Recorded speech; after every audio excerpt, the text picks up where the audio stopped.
Welcome to my Solar Talks. Interesting episode today. We were just going to do a real quick 5 or 10 minute chat on something that I saw last night. It's been all over the news kind of today and yesterday. It's sort of a big headline grabber, cancer teen frozen. Wins court battle to be frozen. So this girl was 14 years old, had cancer, terminal cancer, and her dying wish was that she could be frozen so that possibly in many years, cryogenics I think it's called, she could be defrosted, cancer cured, and somehow be brought back to life as well. So it's kind of a three interesting sort of scientific techniques there. Obviously, this is something that I think we feel relates to a lot of people who have muscular dystrophy or related conditions that, in teenage years, you might be experiencing things that other people aren't. You might be making life decisions that other people aren't. Is this something that you could relate to in any way? And how do you feel about the story itself? I'll say at the outset, the only way I relate to it is that if my organs can't be donated, I want my body to be donated to science and then returned. I thought you were going to say you want your body to be frozen. I was going to say, because in fact this is probably, one of the last things that we would have discussed, but her organs can't be donated because she has cancer, and that's the prerequisite of that. So, that was one thing that was stated, and obviously organ donation is something we talked about at length. Yeah, so, I have a loose understanding of the science behind it, and I have a very loose understanding of the reasons why someone might want to go down that road. I think the difference is that she has gone through 13, 14 years of her life perfectly normally, whatever normal might be construed as, and all of a sudden, just over a year ago, got hit with the news that she had cancer, and just a few months ago got hit with the news that it was terminal, and she was more than likely clutching at straws. And I think that's a natural reaction to have. What struck me most about it from reading about it today was the fact that the whole consent debate about where the consent comes from. Because she was under the age of 16, it fell to her parents, and both parents had to consent to it, and she went to court to get all that sorted. But I remember when I turned 16 and I started having to sign consent forms, that was huge. And I think that's the one thing that I really took from it, was the fact that consent is a big debate. And I don't think it's a debate we have, and I don't think any of our young people are prepared for it. I remember the first being we lived at theatre almost 3 years ago, and the surgeon handed me a consent form. And we thinking, what am I actually signing here? I have no idea what this is. I've never seen one before. And you're sitting at the door of theatre signing documents, and that's something that Mum and Dad always did for me. I never saw them, or never knew what the decision was. So I think we need to look at that and see how we're preparing young people to really take more charge of their own cars as we're older, and I think that's the biggest part of it all. Yeah, because this is something that I immediately turned to you, and I immediately said, hey, should we do an Al's Talks episode on it? Because this is something that, first off, you think, 14-year-old girl, she has no right to be saying what goes on, or I want to be frozen. If that's my daughter, get out, laugh out the room, don't be silly, it's science fiction. But at the same rate, you read this story, and on the other hand, you do see it was said that she researched it at length. It was said that, this is really what she wanted, and it's not a lot of money that it actually cost in relative terms. And you do kind of think, well, if this is what someone wants, then, at what age can someone decide? At what age can you have consent? Because, I remember, I remember being 14 and thinking I knew everything, and look back now and think I didn't know anything. But I know at the age that I'm at now, I also feel like I sort of don't know anything. The older I get and the more I know, the less I feel I am aware of. So at what age can we really say what is right and what is wrong?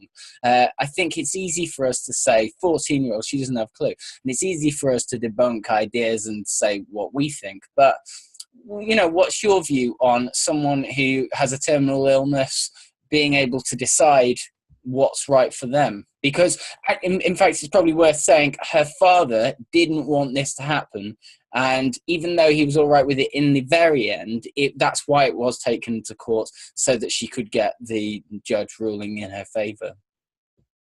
I think it's also worth noting her dad also has cancer, so he was probably in a better position than anybody to understand her thought process. I'm not in that position. I'm, the want of a better word, reasonably healthy. I don't have cancer cells running around in my body. But I do, I remember at the age of 10, 11, and I had to get my spinal surgery, so it was a big surgery, and it is a big surgery no matter who goes through it, but for me it was particularly so because a number of doctors were debating on not whether I would survive, and if I survived, what type of life I would have. And the best case scenario, should they freeze you? Yeah, maybe. We can't laugh about this. Yeah, I don't know.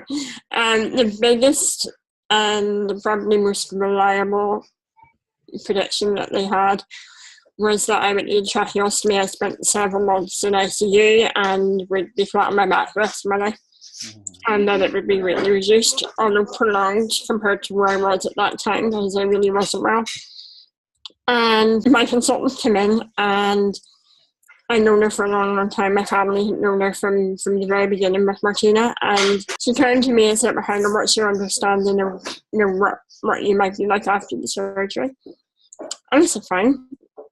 I didn't know any of this was going on in the background, and she said to me, "You could end up on a life support machine permanently." And I said, "Right, well, that's fine. Can you put it in the battery?" And she, "Well, yeah, we can." So that's okay then, no odds. And that was her way of asking me at the age of 10 or 11 for consent.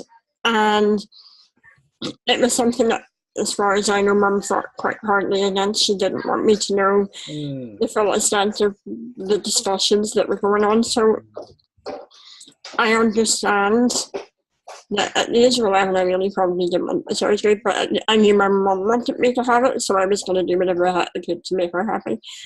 And I didn't want to say to Mum, I don't really want it, but if you want me to have it, fine. And it wasn't until about a month afterwards that I really realised how beneficial the surgery was, because I was sitting up to 3 o'clock in the morning. Before surgery, I could only manage a few hours a day out of bed and a week.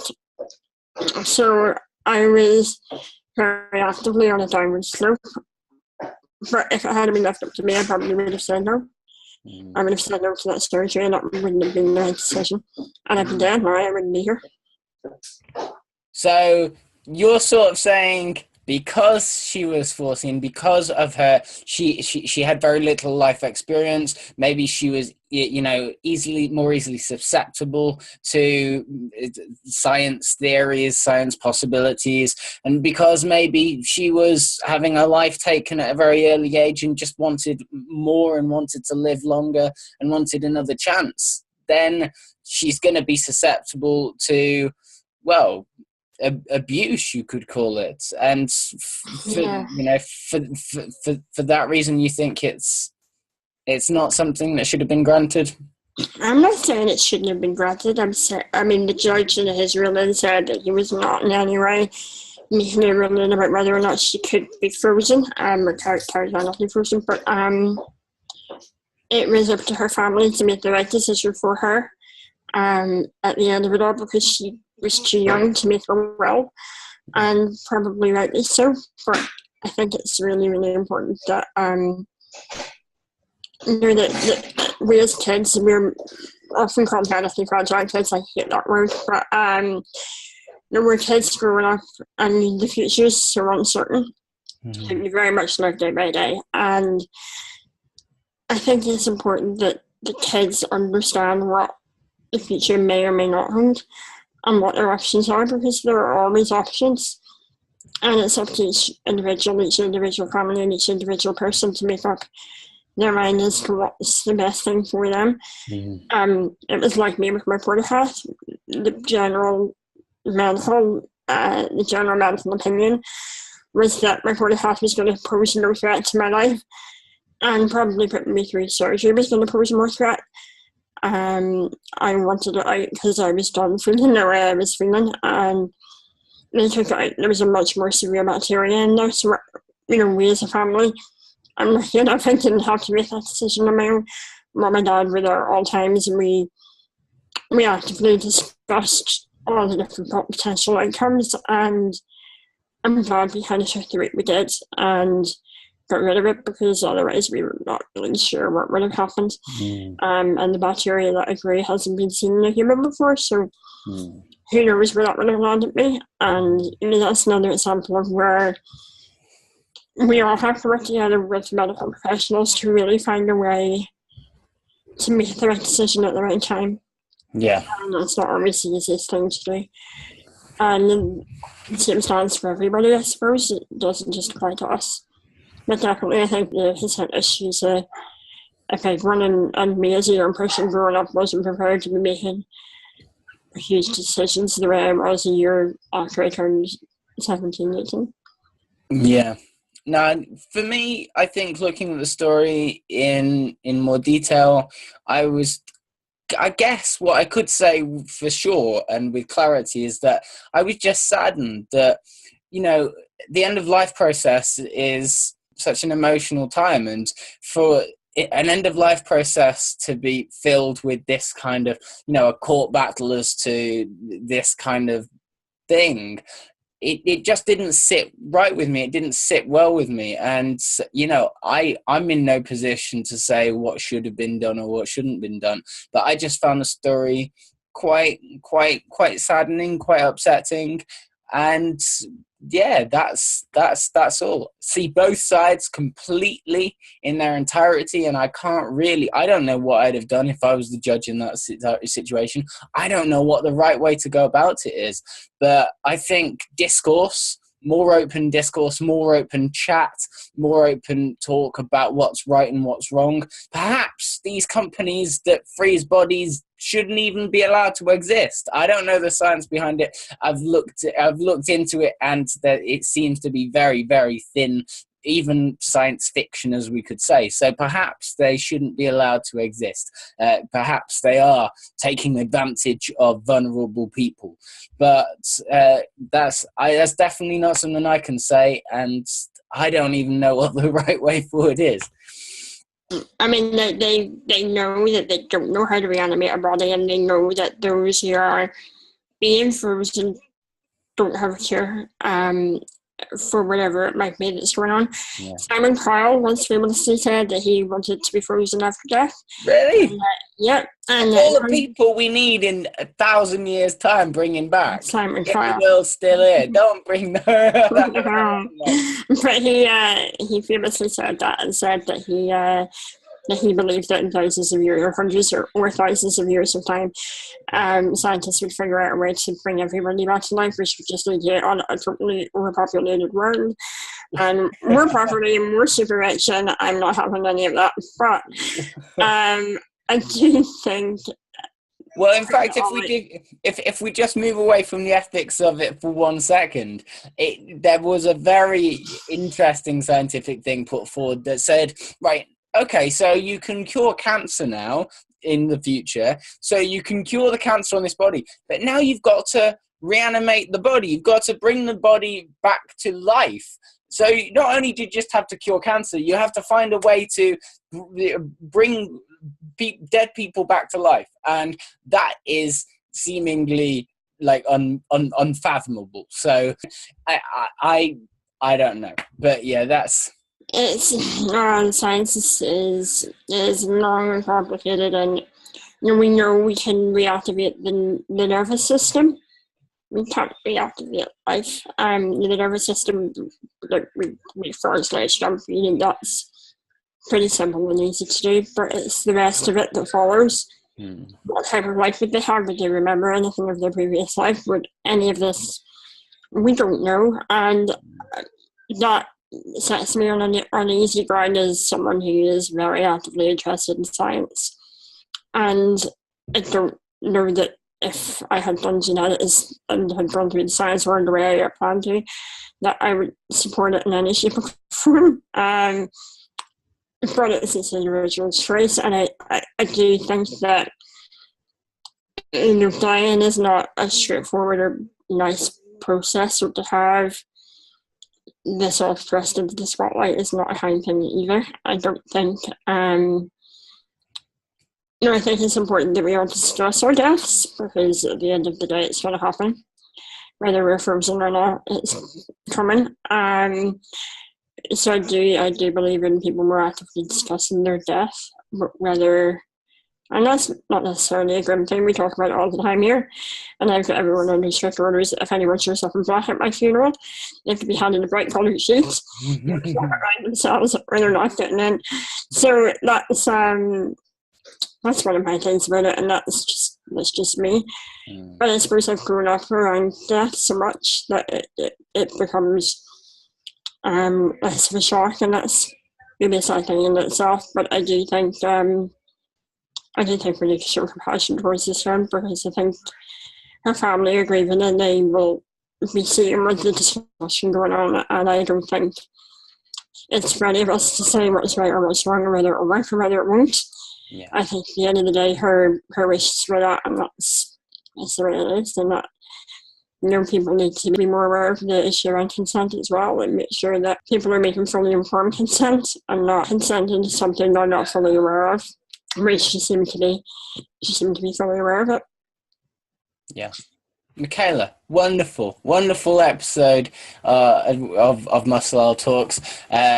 Voice of truth and reason as ever. Thanks everyone for watching. If it's your first... You might want to go watch Frankenweenie now. What? Might want to go watch Frankenweenie now. Bring back dead dogs. Well, there are a number of dogs in Five Nights at Freezing. There are what? A number of dogs? Yeah. Wow. Well, maybe that's the question of the day. Is it more ethical to do it with your dog than with yourself? Thank you all for watching. If it's your first time watching Muscle Oil Talks, maybe give us a like or give us a share. Even if it's not your first time, give us a share. And leave us a comment, whatever else. We'll see you all again soon. Thank you very much for watching. Peace out. Bye-bye. Bye.